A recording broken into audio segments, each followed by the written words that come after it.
नमस्कार बच्चों, कैसे हैं आप। घर पे रहिए और अपना ख्याल रखिए। आज हम शुरू करने जा रहे हैं पाठ 2, समझदार बंदर। कक्षा 3 का पाठ 2 समझदार बंदर है।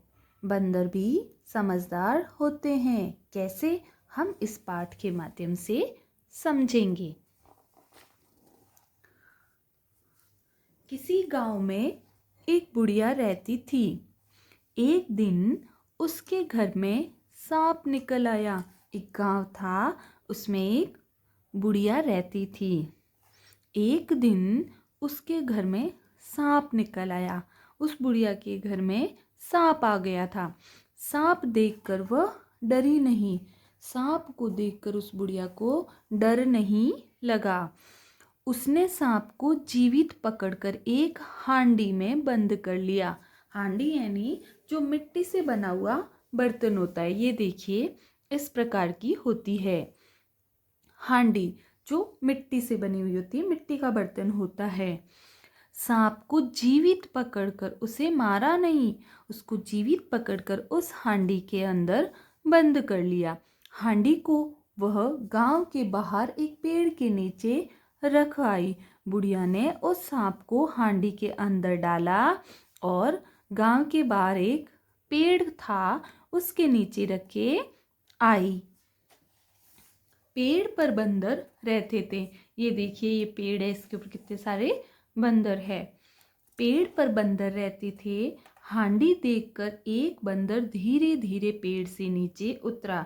उस मिट्टी की हांडी को देखकर, मिट्टी के बर्तन को देखकर एक बंदर धीरे धीरे पेड़ से नीचे उतरा।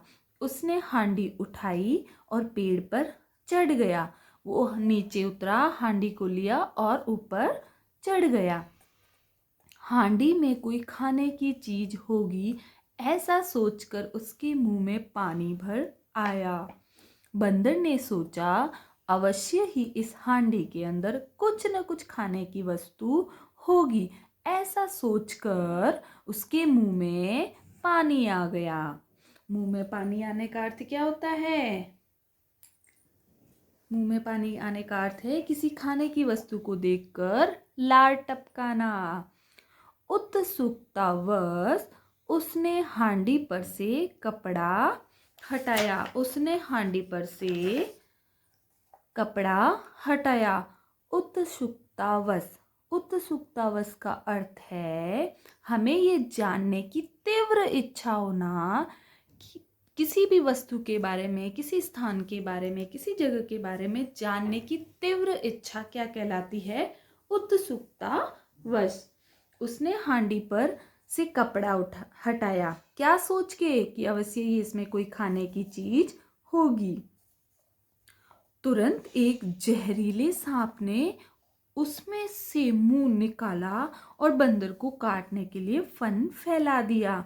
ये देखिए, जैसे ही उसने हांडी से कपड़ा हटाया, एक जहरीला, जहर से भरा सांप बाहर निकला और बाहर निकलते ही उसने क्या किया? बंदर को काटने के लिए अपना फन, मुंह, जो इनका मुंह होता है सांप का, उसे क्या कहते हैं? फन फैला दिया। बंदर डर गया।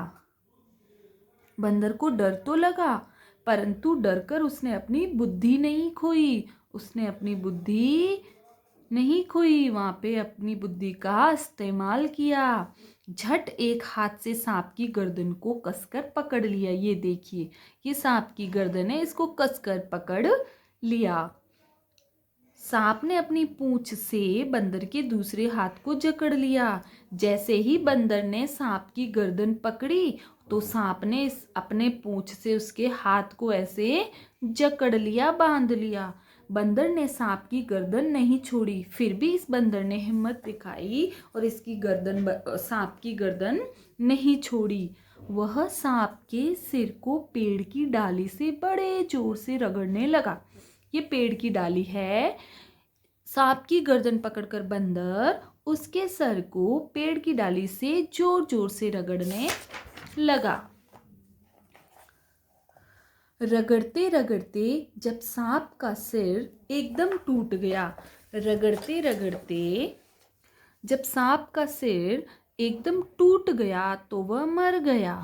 कौन मर गया? सांप। तब बंदर ने दूसरे हाथ पर लिपटी सांप की पूंछ उतारकर सांप को नीचे फेंक दिया।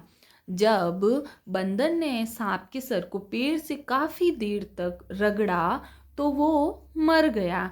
और मरने के बाद जो सांप की पूंछ थी जिसने बंदर के हाथ पे लपेट दिया था, उसको पूंछ को उतार कर सांप को नीचे फेंक दिया। दूसरे बंदर डालियों पर बैठे बड़े भय से ये सब देख रहे थे। दूसरे जो बंदर थे वो डालियों पर बैठे हुए डर रहे थे और डरते डरते ये सब नज़ारा देख रहे थे। अब अपने साथी को विपत्ति से बचा देखकर सब आनंद से किलकारी मारने लगे। जब उन्होंने देखा कि अपना साथी बंदर जिस पे संकट आ गया था, क्या संकट आया था? उस हांडी में से सांप निकल गया था अचानक, तो उससे वो बच गया था। तो इसकी खुशी सभी को हो रही थी और खुशी से वो किलकारियां मारने लगे। बंदर बड़ा समझदार जानवर है। बंदर जो होता है वो समझदार होता है, उसमें भी सूझबूझ होती है। यह मनुष्य से मिलता जुलता होता है। यह जो बंदर होता है ये मानव जाति से मिलते जुलते होते हैं। इसके हाथ पैर आदमी के हाथ पैर से मिलते हैं। बंदर के जो हाथ पैर होते हैं वो मनुष्य की तरह ही होते हैं, पर इतने साफ नहीं होते हैं। बंदर अधिकतर वृक्षों पर रहते हैं। बंदर अधिकतर पेड़ों पर ही रहते हैं, परंतु पक्षियों की भांति ये अपने रहने के लिए घोंसला नहीं बनाते हैं। पक्षी जैसे अपने रहने के लिए पेड़ों पर घोंसला बनाते हैं, जैसे ये घोंसला नहीं बनाते हैं। बंदर अकेला भी नहीं रहता है, यह समूह में रहता है, इकट्ठे होके रहते हैं। ये एक समूह में 20-25 से लेकर 100 या इससे भी अधिक बंदर रहते हैं। बंदरों का जो समूह होता है इसमें 20 भी हो सकते हैं, 25 भी हो सकते हैं और 100 भी हो सकते हैं। इतने समूह में रहते हैं बंदर। हर एक समूह का एक मुखिया होता है। एक मुखिया क्या होता है? हर एक बंदरों का जो समूह होता है उसमें एक मुखिया जरूर होता है जो नेतृत्व करता है। समूहों में परस्पर मेल भी होता है और झगड़े भी होते हैं। जो बंदरों के झुंड होते हैं, समूह होते हैं, उनमें आपस में मेल मिलाप भी होता है, मित्रता भी होती है और झगड़े भी होते हैं। बंदरों की लड़ाई बड़ी भीषण होती है। बंदरों की जो लड़ाई होती है वो बड़ी भयंकर होती है। बंदरों की जो लड़ाई होती है वो बहुत भयंकर होती है। इस चित्र को ध्यान से देखिए। अब हम इसके बारे में पढ़ने जा रहे हैं। अफ्रीका में कई जाति के बंदर पाए जाते हैं। अफ्रीकी जो देश है उसमें कई जाति के बंदर पाए जाते हैं। उनमें से एक का नाम है गोरिल्ला। ये देखिए, इसको कहते हैं गोरिल्ला। कोई कोई गोरिल्ला आदमी के समान बड़े शरीर का होता है। इस प्रकार गोरिल्ला जैसे बंदर मनुष्य की तरह दिखते हैं, वैसे वैसे गोरिल्ला भी मनुष्य की तरह ही दिखता है।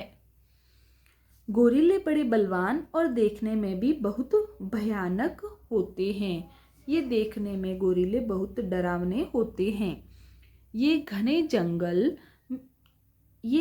जंगलों में रहते हैं। जहाँ पेड़ पौधे बहुत सारे होते हैं, जंगल होता है, वहाँ पे रहते हैं गोरिल्ले। ये बड़े ही हिंसक स्वभाव के होते हैं। कौन होते हैं हिंसक स्वभाव के? गोरिल्ले। गोरिल्ले क्या होते हैं?